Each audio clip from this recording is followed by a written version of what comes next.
ನೆನೂರ ಮುಖಾಂತರವಾಗಿ ಕಾರ್ಯಕ್ರಮವನ್ನ ಚಾಲನೆಯನ್ನ ನೀಡ್ತಾ ಇದ್ದಾರೆ. ಗಣ್ಯರೆಲ್ಲರಿಗೂ ಕೂಡ ತುಂಬ ಹೃದಯದ ಸ್ವಾಗತವನ್ನು ಕೋರುತ್ತಾ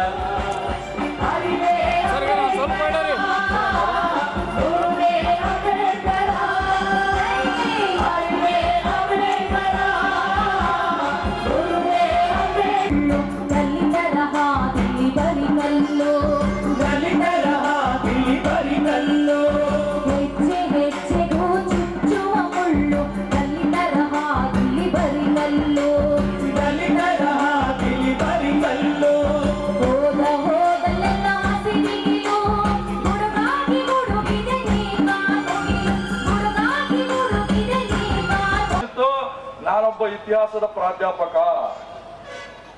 ಡಾಕ್ಟರ್ ಬಾಬಾ ಸಾಹೇಬ್ ಅಂಬೇಡ್ಕರ್ ಒಂದು ಮಾತನ್ನು ಹೇಳ್ತಾರೆ, ಇತಿಹಾಸವನ್ನ ಮರೆತವರು ಇತಿಹಾಸವನ್ನ ಸೃಷ್ಟಿಸಲಾರರು. ಬಹಳ ಚೆನ್ನಾಗಿ ಅರ್ಥ ಮಾಡ್ಕೊಳ್ಬೇಕು ನಾವು.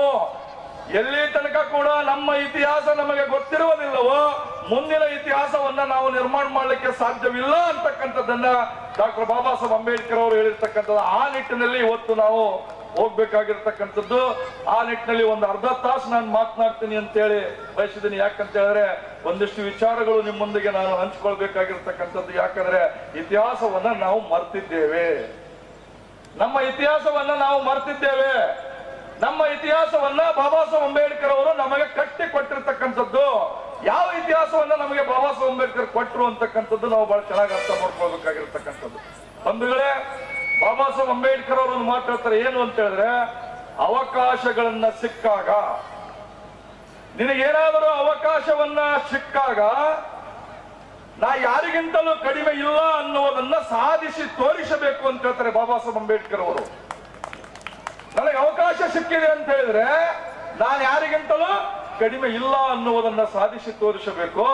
ಆ ಅವಕಾಶವನ್ನ ನೀನು ಕೇವಲ ನಿನ್ನ ಕುಟುಂಬ, ನಿನ್ನ ಹೆಂಡತಿ, ನಿನ್ನ ಮಕ್ಕಳು, ನಿನ್ನ ಮನೆ, ಅದು ಅಲ್ಲ ನಿನ್ನ ಸಮಾಜಕ್ಕೋಸ್ಕರವಾಗಿ ದಾನ ಎರೆಯಬೇಕು ಅಂತ ಹೇಳಿದವರು ಡಾಕ್ಟರ್ BR ಅಂಬೇಡ್ಕರ್ ಅವರು. ಯಾವಾಗ ಅವರಿಗೆ ಒಂದು ಅವಕಾಶವನ್ನು ಸಿಕ್ಕಿತೋ ಇಡೀ ದೇಶದ ಉದ್ಧಾರಕ್ಕಾಗಿ ಬಾಬಾ ಸಾಹೇಬ್ ಅಂಬೇಡ್ಕರ್ ಅವರು ತಮ್ಮ ಜೀವನವನ್ನು ಮುಡುಪಾಗಿಟ್ಟಿರ್ತಕ್ಕಂಥದ್ದು. ಕೇವಲ ಅಸ್ಪೃಶ್ಯರಿಗಾಗಿ ಅಷ್ಟೇ ಅಲ್ಲ ಬಾಬಾ ಸಾಹೇಬ್ ಅಂಬೇಡ್ಕರ್ ಅವರು ಈ ದೇಶದಲ್ಲಿ ಹೋರಾಟವನ್ನು ಮಾಡಿದ್ದು. ಇವತ್ಯಾರು ಭಾರತ ದೇಶದಲ್ಲಿ ನೆಮ್ಮದಿಯಾಗಿ ಉಂಡು ಅಧಿಕಾರವನ್ನ ಅನುಭವಿಸಿ ಕಾರ್ ಇಟ್ಕೊಂಡು ಬಂಗ್ಲೆ ಕಟ್ಕೊಂಡು ನೆಮ್ಮದಿಯಾಗಿ ಬದುಕ್ತಾ ಇದಾರಲ್ಲ, ಅವರೆಲ್ಲರೂ ಕೂಡ ಇವತ್ತು ಅಂಬೇಡ್ಕರ್ ಋಣದಲ್ಲಿರ್ತಕ್ಕಂಥದ್ದು.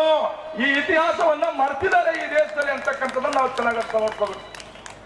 ಅವರ ಅಜ್ಜ ಅವರವರು ಮುತ್ತೈದರಿಗೆ ಕೇಳಬೇಕು. ಇವತ್ತು ಕಾರ್ ಬಂಗ್ಲೆ ಗೋಡ ಗಿಡ ಇಟ್ಕೊಂಡು ಕುಂತಿದಾರಲ್ಲ, ಅವ್ರ ಅಜ್ಜ ಮುತ್ತ ಕೇಳ್ಬೇಕಾಗಿತ್ತು, ನಿಮ್ಮ ಅಪ್ಪಗ, ನಿಮ್ಮ ಅಜ್ಜನಿಗೆ, ನಿಮ್ಮ ತಾತನಿಗೆ ಇವೆಲ್ಲ ಸಿಕ್ಕಿದೇವೇನಪ್ಪ, ಇವೆಲ್ಲ ಸಿಕ್ಕಿದವ ಅಂತ ಹೇಳಿ ಕೇಳ್ಬೇಕಾಗಿರ್ತಕ್ಕಂಥದ್ದು. ಸಿಕ್ಕಿರ್ಲಿಲ್ಲ. ಈಗ ನಿಮಗ್ ಸಿಕ್ಕಿದವಲ್ಲ, ಈಗ ನಿನ್ನ ಕಾರು ಬಂಗ್ಲೆ ಇವೆಲ್ಲವನ್ನ ನಿನಗೆ ಈಗ ಸಿಕ್ಕಿದೆ ಅಲ್ಲ, ಇದು ಯಾರು ಕೊಟ್ಟದ್ದು ಅಂತ ಹೇಳಿದ್ರೆ ಬಾಬಾ ಸಾಹೇಬ್ ಅಂಬೇಡ್ಕರ್ ಅವರು ಕೊಟ್ಟಿರ್ತಕ್ಕಂಥ ಕೊಡುಗೆ. ಅದು ಎಲ್ಲಿ ಕೊಟ್ಟರು ನಮ್ಗಂತ ಹೇಳಿದ್ರೆ ಕಾನ್ಸ್ಟಿಟ್ಯೂಷನ್ ದಲ್ಲಿ ನಮಗೆ ಕೊಟ್ಟಿರ್ತಕ್ಕಂಥದ್ದು. ಈ ಅವಕಾಶಗಳನ್ನ ನಾವು ಕಾನ್ಸ್ಟಿಟ್ಯೂಷನ್ ಬರೆಯೋದಕ್ಕಿಂತ ಪೂರ್ವದಲ್ಲಿ ಬಾಬಾ ಸಾಹೇಬ್ ಅಂಬೇಡ್ಕರ್ ಓದಿಗೆ ಹೆಚ್ಚಿನ ಮಹತ್ವವನ್ನು ಕೊಟ್ಟಿರ್ತಕ್ಕಂಥದ್ದು. ಹೇಳ್ತಾನೆ ಅವರು, ನಾವ್ ಎಲ್ಲಿ ಎಡವಿದೀವಿ ಅನ್ನೋದನ್ನ ಬಹಳ ಚೆನ್ನಾಗಿ ಅರ್ಥ ಮಾಡ್ಕೊಳ್ಬೇಕು ನಾವು. ಬಾಬಾ ಸಾಹೇಬ್ ಅಂಬೇಡ್ಕರ್ ಅವರ ಮೊದಲನೇ ವಾಕ್ಯ ಏನು? ಶಿಕ್ಷಣ. ಬಾಬಾ ಸಾಹೇಬ್ ಅಂಬೇಡ್ಕರ್ ಹೇಳ್ತಾರೆ, ಶಿಕ್ಷಣ ಶಿಕ್ಷಣ ಶಿಕ್ಷಣ ಶಿಕ್ಷಣ ಅಂತ ಹೇಳಿದ್ರೆ ಹುಲಿಯ ಹಾಲು ಇದ್ದ ಹಾಗೆ. ಎಜುಕೇಶನ್, ಶಿಕ್ಷಣ ಅಂತ ಹೇಳಿದ್ರೆ ಹುಲಿಯ ಹಾಲು ಇದ್ದ ಹಾಗೆ. ಯಾಕೆ ಹೇಳ್ತಾರೆ ಬಾಬಾ ಸಾಹೇಬ್ ಅಂಬೇಡ್ಕರ್ ಅಂತ ಹೇಳಿದ್ರೆ, ಕುರಿ ಹಾಲು, ಆಕಳ ಹಾಲು, ಎಮ್ಮೆ ಹಾಲು ಹಿಡ್ಕೊಂತಂದು ಆರಾಮಾಗಿ ಕುಡಿದು ಆರಾಮ್ ನೆಮ್ಮದಿಯಾಗಿ ಬದುಕಬಹುದು. ಬಾಬಾ ಸಾಹೇಬ್ ಅಂಬೇಡ್ಕರ್ ಹೇಳ್ತಾರೆ ಅಂತ ಹೇಳಿದ್ರೆ, ಶಿಕ್ಷಣ ಎನ್ನುವುದು ಹುಲಿಯ ಹಾಲು ಇದ್ದ ಹಾಗೆ, ಅದನ್ನ ಕುಡಿದವ ಗರ್ಜಿಸಲೇಬೇಕು ಅಂತಕ್ಕಂಥ ಮಾತನ್ನು ಹೇಳ್ತಾರೆ ಬಾಬಾ ಸಾಹೇಬ್ ಅಂಬೇಡ್ಕರ್. ಎಜುಕೇಶನ್ ಗರ್ಜನೆ ಎಲ್ಲಿಂದ ಬರುತ್ತೆ ಅಂತ ಹೇಳಿದ್ರೆ ಎಜುಕೇಶನ್. ಬಾಬಾ ಸಾಹೇಬ್ ಅಂಬೇಡ್ಕರ್ ಯಾಕೆ ಅದಕ್ಕಷ್ಟು ಮಹತ್ವವನ್ನು ಕೊಡ್ತಾರೆ ಅಂತ ಹೇಳಿದ್ರೆ ಈ ದೇಶದ ಜನ ಚೆನ್ನಾಗಿ ಅರ್ಥ ಮಾಡ್ಕೋಬೇಕು. ನೀವು ವರ್ಷ ಕುಂತವರಲ್ಲ, ಇಡೀ ಭಾರತ ದೇಶದ 99 ಜನ ಇವತ್ತು ಅರ್ಥ ಮಾಡ್ಕೊಳ್ಬೇಕು. ಈ ಶಿಕ್ಷಣ ಅನ್ನುವುದನ್ನ ಸಾವಿರಾರು ವರ್ಷಗಳ ಕಾಲ ಈ ಭಾರತ ದೇಶದಲ್ಲಿ ಬಹುಸಂಖ್ಯಾತರಿಗೆ ಕೊಟ್ಟಿರಲಿಲ್ಲ. ಕೇವಲ ಒಂದೇ ಒಂದು ವರ್ಗ ಈ ಶಿಕ್ಷಣವನ್ನು ತಮ್ಮ ಕೈಯಲ್ಲಿ ಇಟ್ಕೊಂಡು ಕೂತಿತ್ತು. ಒಂದೇ ಒಂದು ವರ್ಗ ತಮ್ಮ ಕೈಯಲ್ಲಿ ಹಿಡ್ಕೊಂಡು ಕೂತಿತ್ತದು, ಹಕ್ಕಾಗಿ ಪಡ್ಕೊಂಡಿದ್ರು ಅವರು. ರಿಸರ್ವೇಶನ್ ಅಂತ ಹೇಳಿ ನಾವೇನು ಮಾತಾಡ್ತಾ ಇದೀವಲ್ಲ, ಭಾರತ ದೇಶದ ಚರಿತ್ರೆಯಲ್ಲಿ ಶಿಕ್ಷಣದ ರಿಸರ್ವೇಶನ್ ಅನ್ನ ಸಾವಿರಾರು ವರ್ಷಗಳವರೆಗೆ ಉಂಡಿರ್ತಕ್ಕಂಥದ್ದು ಒಂದೇ ಒಂದು ವರ್ಗ, ಅದು ಬ್ರಾಹ್ಮಣಶಾಹಿ ವರ್ಗ ಅನ್ನೋದನ್ನ ನಾವು ಚೆನ್ನಾಗಿ ಅರ್ಥ ಮಾಡ್ಕೊಳ್ಬೇಕಾಗಿರ್ತಕ್ಕಂಥದ್ದು. ಪೂಜ್ಯವಂತೆ ಹೇಳಿದ್ರು ಗುರುಗಳನ್ನ ಭಾಷಣ ಮಾಡ್ತಾ ಮಾಡ್ತಾ, ಈ ಬ್ರಾಹ್ಮಣಶಾಹಿ ವ್ಯವಸ್ಥೆ ವಿರುದ್ಧ ಹೋಗ್ಬೇಕು ಅಂತ ಹೇಳಿದ್ರೆ ಯಾವ ವ್ಯವಸ್ಥೆಯನ್ನು ನಾವು ಕಟ್ಟಬೇಕು ಅಂತಕ್ಕಂಥದ್ದನ್ನ ಬಾಬಾ ಸಾಹೇಬ್ ಅಂಬೇಡ್ಕರ್ ಅವರ ಮೂಲವನ್ನ ಹುಡುಕ್ತಾರೆ. ಯಾವ ಮೂಲ? ಬ್ರಾಹ್ಮಣಶಾಹಿ ವ್ಯವಸ್ಥೆ ಈ ರೀತಿಯಾಗಿ ಭಾರತದಲ್ಲಿ ಆಡಳಿತವನ್ನ ರೂಲ್ ಅನ್ನ ಮಾಡ್ಲಿಕ್ಕೆ ಕಾರಣ ಏನು ಅಂತಕ್ಕಂಥದನ್ನ ಬಾಬಾ ಸಾಹೇಬ್ ಅಂಬೇಡ್ಕರ್ ಕಂಡುಕೊಳ್ತಾರೆ. ಏನ್ ಕಾರಣ ಅಂತ ಹೇಳಿದ್ರೆ, ಅವರು ಬರೆದಿರ್ತಕ್ಕಂಥ ಇತಿಹಾಸವನ್ನ ನಾವು ಓದಕ್ಕೆ ಪ್ರಾರಂಭ ಮಾಡಿದೆವು. ಏನ್ ಇತಿಹಾಸ ಬರೆದ್ರು ಅವರು? ಬ್ರಾಹ್ಮಣ ಬಾಯಿಂದ ಹುಟ್ಟಿದ, ಕ್ಷತ್ರಿಯ ತೋಳಿನಿಂದ ಹುಟ್ಟಿದ, ವೈಶ್ಯ ತೊಡೆಯಿಂದ ಹುಟ್ಟಿದ, ಶೂದ್ರ ಪಾದದಿಂದ ಹುಟ್ಟಿದ. ಹೇಳಿದ್ರು ಅವರು ಸಾವಿರಾರು ವರ್ಷಗಳ. I am the history professor. ನಾನು ಪಾಠ ಮಾಡುವವರು ಕೂಡ ಅದನ್ನೇ ಹೇಳ್ಬೇಕಲ್ಲಿ. ಯಾಕೆ ಹೇಳ್ಬೇಕಾದ್ರೆ ಸಿಲೆಬಸ್ ಹಂಗೆ ರೆಡಿ ಮಾಡಿ ಇಟ್ಟಿದ್ದಾರೆ. ಬಾಯಿಂದ ಹುಟ್ಟಿದ, ಕೈಯಿಂದ ಹುಟ್ಟಿದ, ತೊಡೆಯಿಂದ ಹುಟ್ಟಿದ, ನಾವೆಲ್ಲ ನಂಬಿಕೊಂಡು ಬಂದಿದ್ದೇವಲ್ಲ. ಯಾಕೆ ನಂಬಿಕೊಂಡು ಬಂದಿದ್ದೇವೆ ಅಂತ ಹೇಳಿದ್ರೆ, ನಮ್ಮ ತಲೆಯಲ್ಲಿ ಸಾವಿರಾರು ವರ್ಷಗಳವರೆಗೆ ಈ ಶಿಕ್ಷಣ ಅನ್ನುವ ಅಕ್ಷರ ಜ್ಞಾನವನ್ನು ಬಿತ್ತಿರಲಿಲ್ಲ, ಜ್ಞಾನ ಇರಲಿಲ್ಲ. ಬಾಯಿಂದ ಹುಟ್ಟಿದ್ರೆ ಹೂನೆ, ಕೈಯಿಂದ ಹುಟ್ಟಿದ್ರೆ ಹೂನೆ, ಕಾಲಿಂದ ಹುಟ್ಟಿದ್ರೆ ಹೂನೆ. ಯಾಕೆ ಹೂ ಬಂದೆವು? ಎಜುಕೇಶನ್ ಇರಲಿಲ್ಲ. ಈ ಎಜುಕೇಶನ್ ಅಂತಕ್ಕಂಥ ಅಸ್ತ್ರವನ್ನ ತಮ್ಮ ಕೈಯಲ್ಲಿ ಇಟ್ಕೊಂಡು ಕೊಟ್ಟಿದ್ರು. 99% ಜನರಿಗೆ ಏನು ಅವ್ರು ಹೇಳುತ್ತೆ ಸತ್ಯ, ಏನು ಬರೆದುದ್ದೆ ಸತ್ಯ.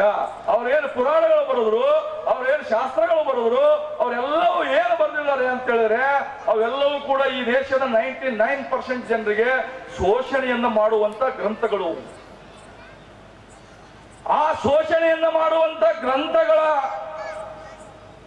ಶೋಷಣೆಯನ್ನು ನಿಲ್ಲಿಸುವುದಕ್ಕಾಗಿಯೇ ಈ ದೇಶದಲ್ಲಿ ಹೊಸ ಧರ್ಮಗಳು ಹುಟ್ಟುವುದಕ್ಕೆ ಪ್ರಾರಂಭವಾದವು. ಶೋಷಣೆಯಿಂದ ಭಾರತದಲ್ಲಿ ಮುಕ್ತರನ್ನಾಗಿ ಮಾಡುವುದಕ್ಕಾಗಿಯೇ ಭಗವಾನ್ ಗೌತಮ ಬುದ್ಧ 2500 ವರ್ಷಗಳ ಹಿಂದೆ ಉದ್ಭವಿಸಿದರು. ಬ್ರಾಹ್ಮಣಶಾಹಿಯ ವ್ಯವಸ್ಥೆಯ ವಿರುದ್ಧ ಬುದ್ಧನ ಸಿದ್ಧಾಂತಗಳು ಇರತಕ್ಕಂಥದ್ದು ನಾವು ನೀವೆಲ್ಲರೂ ಬಹಳ ಚೆನ್ನಾಗಿ ಅರ್ಥ ಮಾಡ್ಕೊಳ್ಬೇಕಾಗಿರ್ತಕ್ಕಂಥದ್ದು. ಅದಕ್ಕೆ ಬಾಬಾ ಸಾಹೇಬ್ ಅಂಬೇಡ್ಕರ್ ಅವರು ಕೊನೆ ಕಾಲಕ್ಕೆ ಓದಿ ಓದಿ ಓದಿ ಆಳವಾಗಿ ಅಧ್ಯಯನ ಮಾಡಿ ಬುದ್ಧಿಸಂಕ್ಕೆ ಬರ್ತಕ್ಕಂಥದ್ದು. ಅರಿವಿನಿಂದ ಆಚರಿಸ್ತಾ ಇಲ್ಲ, ಅಮಲಿನಿಂದ ಆಚರಿಸ್ತಾ ಇದ್ದಾರೆ. ಹೌದಲ್ಲ?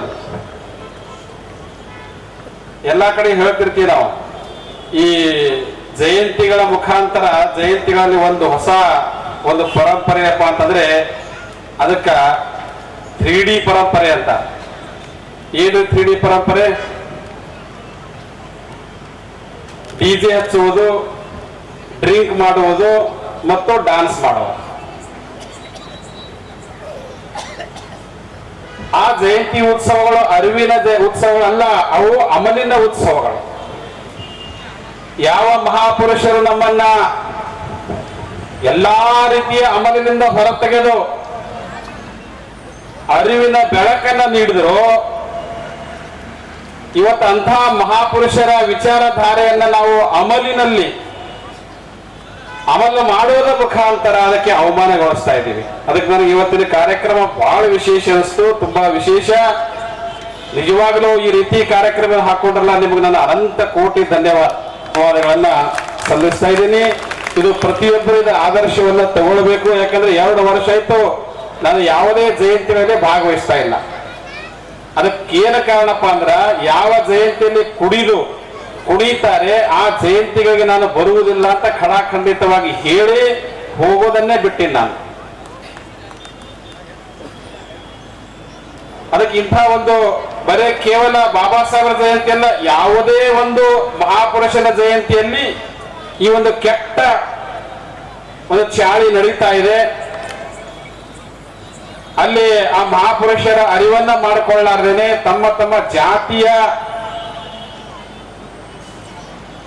ಒಂದು ಶಕ್ತಿ ಪ್ರದರ್ಶನ ಅಥವಾ ಒಂದು ಯುಗೋ ಪ್ರದರ್ಶನವನ್ನ ಮಾಡೋದಕ್ಕೋಸ್ಕರ ಜಯಂತಿಗಳು ಆಗ್ತಾ ಇರೋದ್ರಿಂದ ಮತ್ತು ಅದಕ್ಕೆ ಪ್ರಚೋದನೆ ಕೊಡುವಂತ ಅನೇಕ ಪಕ್ಷಗಳಿರ್ಬೋದು, ಅನೇಕ ಸಂಘಟನೆಗಳಿರ್ಬೋದು, ರಾಜಕೀಯ ಪ್ರೇರಿತವಾಗಿರ್ತಕ್ಕಂಥವಿರಬಹುದು. ಇದರಿಂದ ಸಂಪೂರ್ಣವಾಗಿ ನಾವು ದಾರಿ ತಪ್ತಾ ಇದ್ದೀವಿ. ಅದಕ್ಕಾಗಿ ನಾವೆಲ್ಲರೂ ಎಚ್ಚೆತ್ತುಕೊಳ್ಬೇಕು. ಸಮಯಕ್ಕನುಸಾರವಾಗಿ ನಾವು ಅರಿವು ಮಾಡ್ಕೊಳ್ಳದೆ ಹೋದರೆ ನಮ್ಮ ಮುಂದಿನ ಪೀಳಿಗೆ ಹಾಳಾಗಿ ಹೋಗುತ್ತೆ. ಇಷ್ಟು ಸಹಿತ ವಿಚಾರಗಳವರಿಗೆ ಹೋಗಿ ಮುಟ್ಟೋದೇ ಇಲ್ಲ. ಅದಕ್ಕೆ ಬಹಳ ಒಳ್ಳೆಯ ಕಾರ್ಯಕ್ರಮ. ಮತ್ತೆ ಇವತ್ತು ವಿಶೇಷವಾಗಿ ಏನಪ್ಪಾ ಅಂತಂದ್ರೆ ಸತ್ಯ ಶೋಧಕ ಮಹಾತ್ಮ ಜ್ಯೋತಿರಾವ್ ಫುಲೆ ಅವರ ಜಯಂತಿಯೂ ಕೂಡ ಇದೆ. ಯಾಕಂತಂದ್ರೆ ಆಧುನಿಕ ಭಾರತದಲ್ಲಿ ನಮ್ಮನ್ನ ನಿಜವಾದ ಸ್ವಾತಂತ್ರ್ಯವನ್ನು ಕೊಡುವುದಕ್ಕೋಸ್ಕರ 3 ಜನ ಮಹಾಪುರುಷರು ಅತಿ ಹೆಚ್ಚು ಕಾರ್ಯವನ್ನ ಮಾಡಿದ್ದಾರೆ, ಸಮರ್ಪಣೆಯನ್ನ ಮಾಡಿದ್ದಾರೆ. ಅವ್ರು ಯಾರಪ್ಪ ಅಂತಂದ್ರೆ ಮಹಾತ್ಮ ಜ್ಯೋತಿರಾವ್ ಫುಲೆ, ಛತ್ರಪತಿ ಶಾಹು ಮಹಾರಾಜ್, ಡಾಕ್ಟರ್ ಬಾಬಾ ಸಾಹೇಬ್ ಅಂಬೇಡ್ಕರ್. ನೆನಪಿಟ್ಕೋಬೇಕು ನೀವು ಈ 3 ಜನರನ್ನ, ಫುಲೆ, ಶಾಹು, ಅಂಬೇಡ್ಕರ್ ಅಂತ. 1848ರಿಂದ 1950 ಸಂವಿಧಾನ ಜಾರಿ ಆಗುವವರೆಗೆ 108 ವರ್ಷಗಳ ಒಂದು ಸಂಘರ್ಷ ಏನಿದೆ. ಮಹಾತ್ಮ ಫುಲೆಯಿಂದ ಬಾಬಾ ಸಾಹೇಬ್ ಅಂಬೇಡ್ಕರ್ ವರೆಗೆ 108 ವರ್ಷಗಳ ಒಂದು ಕ್ರಾಂತಿ ಹೋರಾಟ. ಅದು ಯಾರಿಗಾಗಪ್ಪ ಅಂತಂದ್ರೆ ಈ ದೇಶದಲ್ಲಿ ಸಾವಿರಾರು ವರ್ಷಗಳಿಂದ ಮನುವಾದಕ್ಕೆ ಮಣೆದು ಗುಲಾಮಗಿರಿಯಲ್ಲಿ ನಲುಗುತ್ತಿರುವಂತಹ ಶೋಷಿತ ವಂಚಿತ ಈ ಆ ಒಂದು ಕ್ರಾಂತಿ ನಡೆಯಿತು. ಭಾರತದ ಸ್ವತಂತ್ರ ಚಳವಳಿ 2 ಪ್ರಕಾರ ನಡೀತಾ ಇತ್ತು. ಒಂದು ಬ್ರಿಟಿಷರ ವಿರುದ್ಧ ನಡೀತಾ ಇತ್ತು, ಇನ್ನೊಂದು ಸಾವಿರಾರು ವರ್ಷಗಳಿಂದ ಏನು ಗುಲಾಮಗಿರಿಯಲ್ಲಿ ಇಟ್ಟಿದ್ದಾರೆ ಆ ವ್ಯವಸ್ಥೆಯ ವಿರುದ್ಧ ಒಂದು ಚಳವಳಿ ನಡೀತಾ ಇದೆ.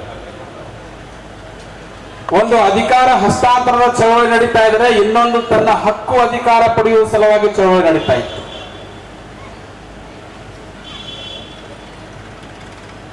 ಮಹಾತ್ಮ ಜ್ಯೋತಿರಾವ್ ಫುಲೆ, ಶಾಹು ಮಹಾರಾಜರು ಮತ್ತು ಡಾಕ್ಟರ್ ಬಾಬಾ ಸಾಹೇಬ್ ಅಂಬೇಡ್ಕರ್ ಚಳವಳಿ ಅಂತಂದ್ರೆ freedom of the people of the country.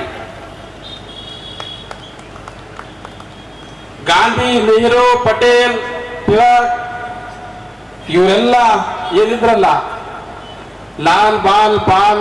ಇಲಾಖೆಯ ಸರ್ಕಾರಿ ಮ್ಯಾಟ್ರಿಕ್ ನಂತರದ ಬಾಲಕಿಯರ ವಸತಿ ನಿಲಯಗಳಲ್ಲಿ ಸಂಪೂರ್ಣ ಇವತ್ತು ರಂಗೋಲಿ ಸ್ಪರ್ಧೆ ಹಾಗೂ ಮೆಹಂದಿ ಸ್ಪರ್ಧೆಯನ್ನು ಅಳವಡಿಸಿದ್ದು ಪ್ರಪ್ರಥಮ ಬಾರಿಗೆ ಡಾಕ್ಟರ್ ಬಾಬಾ ಸಾಹೇಬ್ ಅಂಬೇಡ್ಕರ್ ಅವರ 135ನೇ ಜಯಂತ್ಯೋತ್ಸವದ ಅಂಗವಾಗಿ ಎಲ್ಲ ಅಂಬೇಡ್ಕರ್ ನಿಗಮದ ಹಾಸ್ಟೆಲ್ಗಳಲ್ಲಿ ನಾವು ಮಹಿಳೆಯರಿಗಾಗಿ ಈ ಕಾಂಪಿಟೇಷನ್ಗಳನ್ನು ಮಾಡ್ತಾ ಇದ್ದೀವಿ.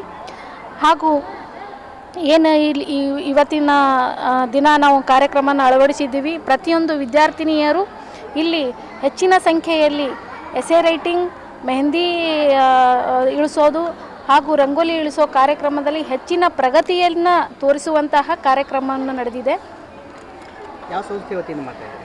ನಾವು doctor Baba Saheb Ambedkar sports and cultural charitable trust ವತಿಯಿಂದ ಈ ಕಾರ್ಯಕ್ರಮವನ್ನು ಅಳವಡಿಸ್ಕೊಂಡಿದ್ದೀವಿ. ಎಷ್ಟು ದಿನ? 3 ದಿನ, ಇವತ್ತು, ನಾಳೆ, ನಾಡಿದ್ದು 3 ದಿನ. ನನ್ನ ಹೆಸರು ಡಾಕ್ಟರ್ ಅನ್ಸೂಯ ಸುಲೇಕರ್, ಈ ಅಂಬೇಡ್ಕರ್ ಜಯಂತ್ಯೋತ್ಸವದ ಮಹಿಳಾ ಅಧ್ಯಕ್ಷರು. ನಾಯ್ಡು ಅಂತೇಳಿ.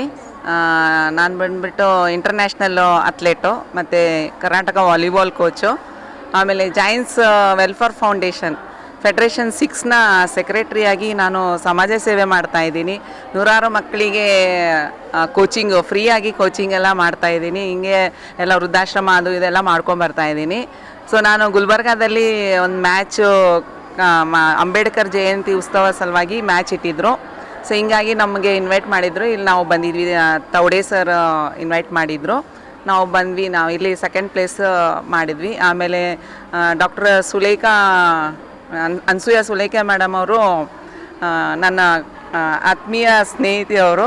ಸೊ 1 ವರ್ಷದಿಂದ ನಾನು ಅವ್ರ ಫ್ರೆಂಡು. ಸೊ ಅವ್ರು ಅಂದರು ಹಿಂಗೆಲ್ಲ ನಾವು ಮಾಡ್ತಾಯಿದ್ದೀವಿ, ನೀವು really I am very happy. ನಾನು ಇದೊಂದು ಹಾಸ್ಟೆಲ್ಗೆ ಬಂದಿದ್ದೀನಿ ಇಲ್ಲಿ ಸರ್ಕಾರ ಮೆಟ್ರಿಕ್ ಅಂತ ಏನು ಕಾರ್ಯಕ್ರಮ ಮಾಡ್ತೀವಿ? ಇಲ್ಲಿ ರಂಗೋಲಿ ಸ್ಪರ್ಧೆ ಆಮೇಲೆ ನಿಬಂಧ ಸ್ಪರ್ಧೆ ಸ್ಪೀಚ್ ಅದೆಲ್ಲ ಇಟ್ಟಿದ್ದಾರೆ. ಆಮೇಲೆ ಮೆಹಂದಿ ಹಾಕೋದು. ಇದು ಈ ಹಾಸ್ಟೆಲ್ ನೋಡಿ ನಿಜವಾಗ್ಲೂ ನನಗೆ ತುಂಬ ಖುಷಿ ಆಯಿತು. ಯಾಕಂದರೆ ಪ್ರಿಯಾಂಕಾ ಖರ್ಗೆ ಸಾಹೇಬರು ಇದೊಂದು ಫೆಸಿಲಿಟಿ ಕಲಬುರಗಿಯಲ್ಲಿ ಇಟ್ಟಿದ್ದಾರೆ ಅಂದರೆ ಈ ಥರ ಪ್ರತಿಯೊಬ್ಬ ರಾಜಕಾರಣಿಗಳು ಈ ಥರ ಪ್ರತಿಯೊಂದು ಕಡೆನೂ ಈ ಥರ ಒಂದು ಹಾಸ್ಟೆಲ್ ಮಾಡಿದರೆ ಎಲ್ಲರಿಗೂ ಹೆಲ್ಪ್ ಆಗುತ್ತೆ. ಯಾರು ಅಂದರೆ ಪೂರ್ ಮಕ್ಕಳು ಈ ಥರ ಕಲಿತು ಅವರು ಒಳ್ಳೆ ವಿದ್ಯಾಭ್ಯಾಸ ಅವ್ರಿಗೆ ಸಿಗುತ್ತೆ. ಈ ಥರ ಪ್ರತಿಯೊಂದು ಕಡೆನೂ ಮಾಡಬೇಕು ಎಲ್ಲ ರಾಜಕಾರಣಿಗಳು ಅಂತ ನನಗೆ ಇವ್ರು ಖುಷಿ ಆಯಿತು ಇದೆಲ್ಲ ನೋಡಿ ಇಲ್ಲೆಲ್ಲ ಮಕ್ಕಳದೆಲ್ಲ ಅಂತೇಳಿ. ಇವ್ರದ್ದು doctor BR Ambedkar sports and cultural charitable trust Kalaburagi. ಇವರು ಅಧ್ಯಕ್ಷರಾಗಿ ಒಳ್ಳೆ ಸಮಾಜ ಸೇವೆಯನ್ನು ಮಾಡ್ತಾ ಇದ್ದಾರೆ. ಆಮೇಲೆ ಅವರು ಡಾಕ್ಟರೇಟನ್ನು ಪದವಿಯನ್ನು ತಗೋತಾರೆ. ಈಗ ಇನ್ನೂ ಹೆಚ್ಚಿನದಾಗಿ ಅವ್ರಿಗೆ ಪದವಿಗಳು ಮತ್ತು ಆಮೇಲೆ ಹೆಚ್ಚಿನಾಗಿ ಅವ್ರಿಗೆ ಡಾಕ್ಟರೇಟ್ ಇನ್ನೂ ಒಳ್ಳೆ ಉತ್ತಮ ಸ್ಥಾನದಲ್ಲಿ ಅವರು ಬೆಳೀಲಿ ಅಂತೇಳಿ ನಾನು ನನ್ನೊಂದೆರಡು ಮಾತುಗಳನ್ನು ಮುಗಿಸ್ತಾ ಇದ್ದೇನೆ. Thank you. ನನ್ನ ಹೆಸರು ದೇವರಾಜ್ ಆರ್ ಕನ್ನಡಿಗೆ ಅಂತ, ಕಾರ್ಯಕ್ರಮ ಸಂಚಾಲಕರು. ಈ ವರ್ಷ ಪ್ರಥಮ ಬಾರಿಗೆ ಜಿಲ್ಲಾ ಮಹಿಳಾ ಒಕ್ಕೂಟ ಹಾಗೂ doctor BR Ambedkar sports culture charitable trust ವತಿಯಿಂದ ವಸತಿ ನಿಲಯಗಳಲ್ಲಿ ಮಕ್ಕಳಿಗಾಗಿ ವಿದ್ಯಾರ್ಥಿಗಳಿಗಾಗಿ ಮತ್ತು ಪ್ರತಿಯೊಂದು ವಾರ್ಡ್ಗಳಲ್ಲಿ ರಂಗೋಲಿ ಸ್ಪರ್ಧೆ ಮತ್ತು ಎಸ್ಐ ರೈಟಿಂಗು ಮತ್ತು ಮೆಹಂದಿ ಸ್ಪರ್ಧೆಗಳನ್ನು ಕಾರ್ಯಕ್ರಮ ಹಮ್ಮಿಕೊಳ್ಳಲಾಗಿದೆ. ಈ ಕಾರ್ಯಕ್ರಮಗಳಲ್ಲಿ ಭಾಳಷ್ಟು ವಿದ್ಯಾರ್ಥಿನಿಗಳು ಆಲ್ರೆಡಿ ಭಾಗವಹಿಸ್ತಾ ಇದ್ದಾರೆ ಮತ್ತು ನಾಳೆ ಕೂಡ